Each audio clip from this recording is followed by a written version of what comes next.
On January 3, 2026, early morning explosions were reported over Venezuela's capital Caracas as the United States launched a large-scale military strike against the country.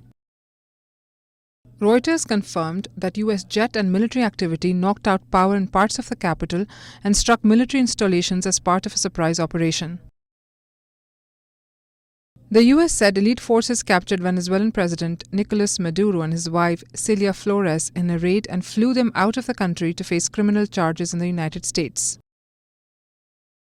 Maduro was brought to the United States and seen by Reuters walking inside the U.S. Drug Enforcement Administration facility in New York, where he awaited court proceedings on narcotics-related charges.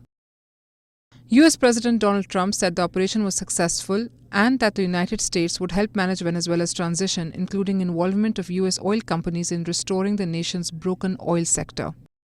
We're not going to let that happen. We're there now, and what people don't understand, but they understand as I say this, we're there now, but we're going to stay until such time as the proper transition can take place. So we're going to stay until such time as we're going to run it, essentially, until such time as a proper transition can take place. As everyone knows, the oil business in Venezuela has been a bust, a total bust, for a long period of time. They were pumping almost nothing by comparison to what they could have been pumping and what could have taken place.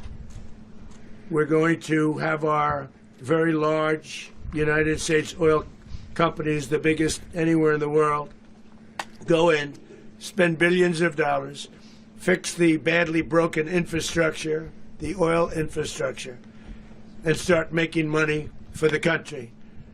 And we are ready to stage a second and much larger attack if we need to do so. So we were prepared to do a second wave if we needed to do so. We actually assumed that a second wave would be necessary, but now it's probably not. The first wave, if you'd like to call it that, the first attack was so successful, we probably don't have to do a second. Back in Caracas, Venezuela's Supreme Court and military backed Vice President Delcy Rodríguez as interim president, while she denounced the strike as an unlawful kidnapping and demanded proof the former president was alive. Reactions across Latin America were deeply split. Some leaders condemned the U.S. action as a breach of international law, while others saw it as a pivotal moment in confronting Venezuela's crisis. Global concern grew as the United Nations prepared to debate the matter, with Secretary General Antonio Guterres warning the capture set a dangerous precedent under international law. On the ground in Venezuela, residents dealt with damaged infrastructure and uncertainty about what came next as the country grappled with fallout from the dramatic operation. The capture also jolted global markets, raising geopolitical risk and questions about Venezuela's vast oil reserves and future production. By January 5, 2026, Maduro was in U.S. custody, Delcy Rodríguez claimed leadership, and the world remained sharply divided over the legality, impact, and future of Venezuela after this historic intervention.